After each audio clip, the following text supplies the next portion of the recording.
Menjadi permasalahan besar saat ini, ya, salah satunya ini dua faktor ini, ya. Kementerian Pusat, ya, ini sudah penelitian pendidikan tinggi Kemendikti saat ini merger dengan Kemendikbud, ya, pendidikan dan kebudayaan, gitu ya. Nah, pada wilayah ini tentunya ada gagasan apa kira-kira pendidikan tinggi kok menjadi satu merger dengan Kemendikbud. Dosen nyentri. Bismillahirrahmanirrahim. Assalamualaikum warahmatullahi wabarakatuh. Jumpa lagi dengan saya Ahmad Fatoni di kanal Dosen Nyentri. Oke, pada video kali ini saya ingin berbicara terkait pendidikan, ya. Sesuatu yang perlu saya bicarakan karena saya ada di wilayah itu. Dulu memang saya ada di wilayah praktisi, kemudian sekarang saya menjadi akademisi. Jadi harapannya ke depan saya bisa berbicara di dua wilayah ini, akademisi dan praktisi. Nah, ini yang menjadi permasalahan besar saat ini, ya. Salah satunya ini dua faktor ini, ya.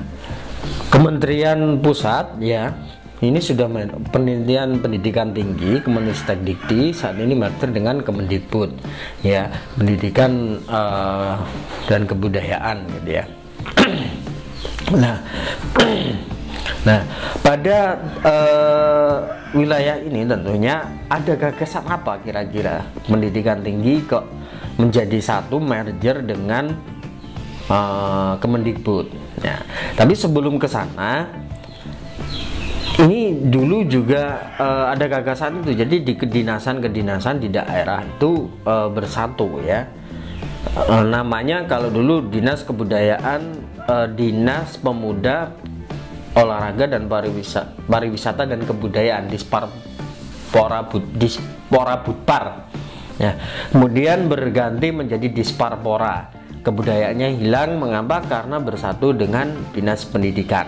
Nah, akan tetapi realitanya sejak 2019 lalu di Kabupaten Mojokerto, Dinas Pendidikan kesulitan untuk merealisasikan tupoksi kebudayaan itu. Mengapa? Karena di kebudayaan selama ini, ya, itu objeknya adalah masyarakat, ya, seniman, budayawan dan masyarakat luas itu. Nah, sedangkan Dinas Pendidikan selama ini tupoksinya hanya ke sekolah, ya. Yang saat ini untuk sekolah menengah atas kan di cover oleh provinsi. Nah, jadi hanya tingkat sekolah menengah pertama hingga ke bawah yang ditangani oleh Dinas Pendidikan daerah atau kabupaten. Nah, itu kesulitan sehingga dikembalikan lagi, ya, dikembalikan lagi ke Disparpora, sehingga aktivitas kebudayaan ditangani oleh Disparpora kembali. Nah, realitanya kalau saya dari aktivitas praktisi, ya, bahwa selalu orang Dinas Kebudayaan itu di Disparpora, ya, bukan Dinas Kebudayaan, karena di sana ada Biro Kebudayaan mengatakan bahwa tidak ada biayanya, padahal ketika saya runut ke atas, biaya untuk kebudayaan itu sangat besar. Dan ketika saya mengikuti Musda, saya saat itu masih menjabat di Sekretaris Bidang Program Dewan Kesenian Kabupaten Mojokerto. Untuk acara Musda saja kurang lebih 250 juta.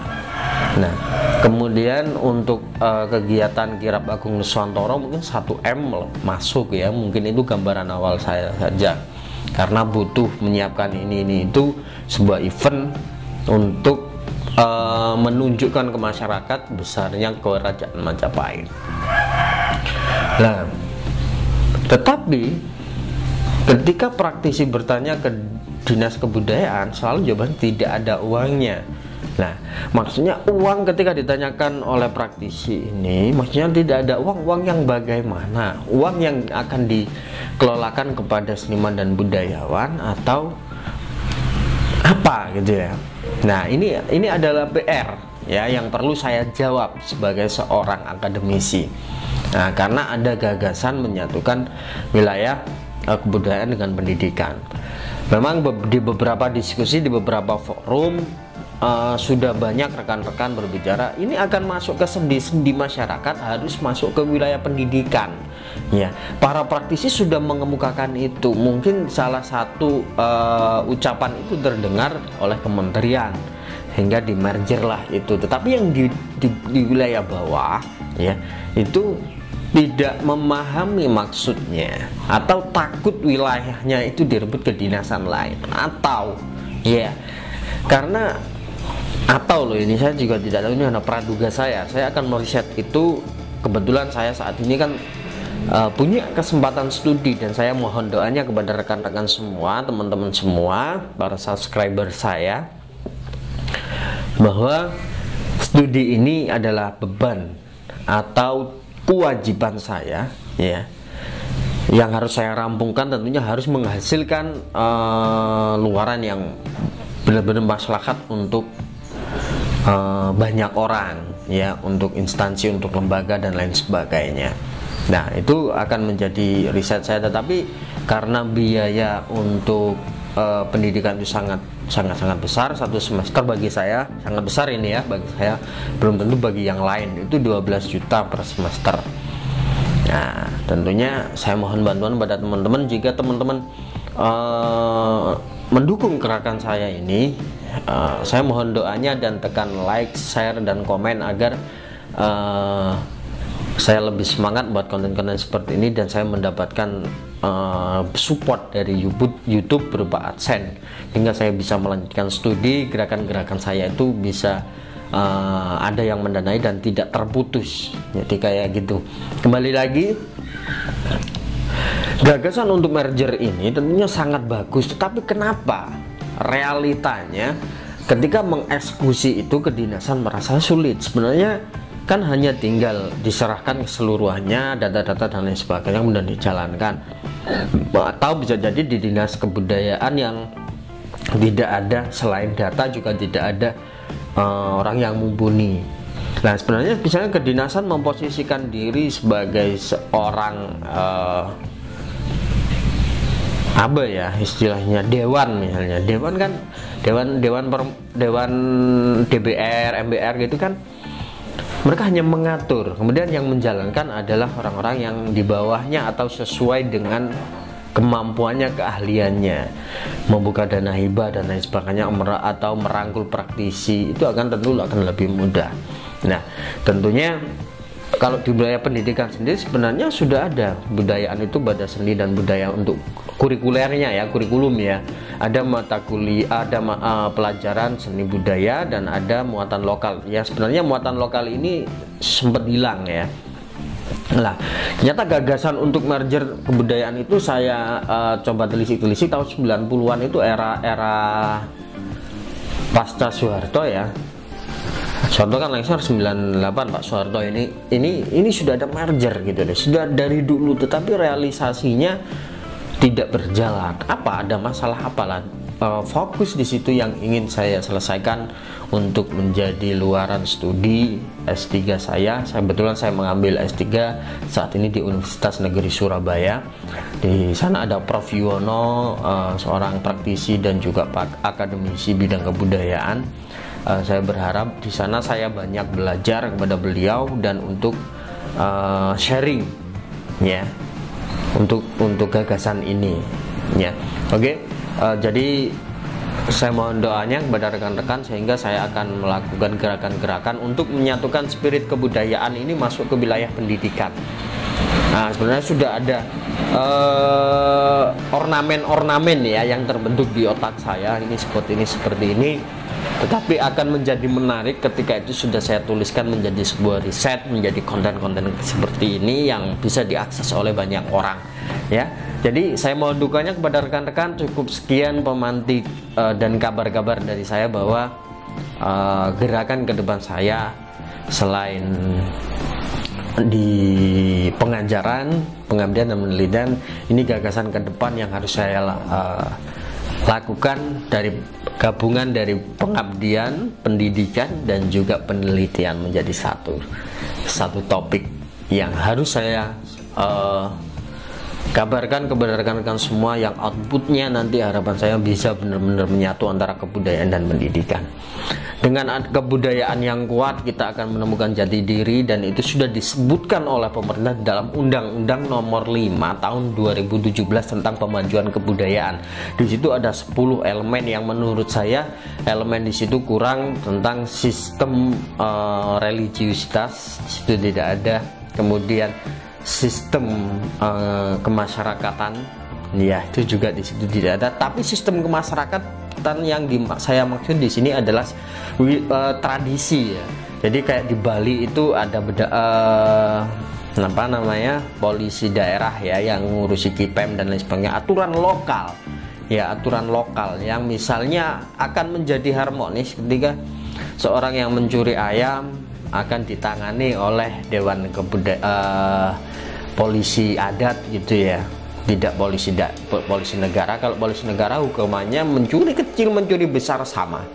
Nah, ini akan menyelesaikan masalah-masalah semacam itu dengan adanya polisi adat. Nah, itu sistem kebudayaan, sistem pemerintahan secara tradisional. Kemudian sistem religius tadi itu yang belum ada ya di 10 tupoksi itu. Kalau yang lain-lainnya sudah masuk di situ ya. Jadi sistem sistem perekonomian ya, mata pencaharian yang tradisional itu juga belum ada di sana. Oke, cukup itu saja. Nanti akan saya riset, saya bicarakan terus-menerus di konten ini di kanal Dosen Nyentrik tentunya.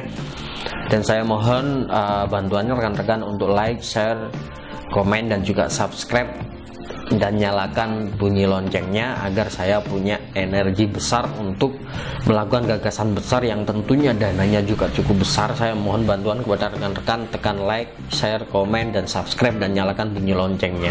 Karena dengan itu, dengan hal yang sederhana itu, teman-teman bisa mendorong, membantu saya untuk melakukan gerakan besar untuk negara ini, untuk bangsa ini, untuk memajukan bangsa ini agar kita tidak hanya menjadi konsumen. Saat ini teknologi yang sangat masif ini mengarahkan kita, walaupun enak ya, kita bisa naik mobil, naik apa dan sebagainya, itu sebagai konsumen tapi bukan produsen. Bayangkan kalau kita menemukan sistem yang kita gerakkan dari kebudayaan dan pendidikan ini, sehingga kita bisa menaikkan jati diri, harkat dan martabat kita menjadi produsen. Tentu kenikmatannya akan menjadi sangat-sangat luar biasa. Satu contoh simpel ya, satu contoh simpel ini teman-teman saat ini mungkin sebagai pengguna smartphone ya. Smartphone tentunya dengan menggunakan smartphone itu kita sudah enak, apalagi kalau kita merasakan itu juga sebagai produsennya, merasakan hasil penjualan smartphone-nya. Bayangkan. Jadi kita tidak hanya sebagai konsumen tapi sebagai produsen, atau kita sebagai Jack Ma yang menciptakan Alibaba.com itu.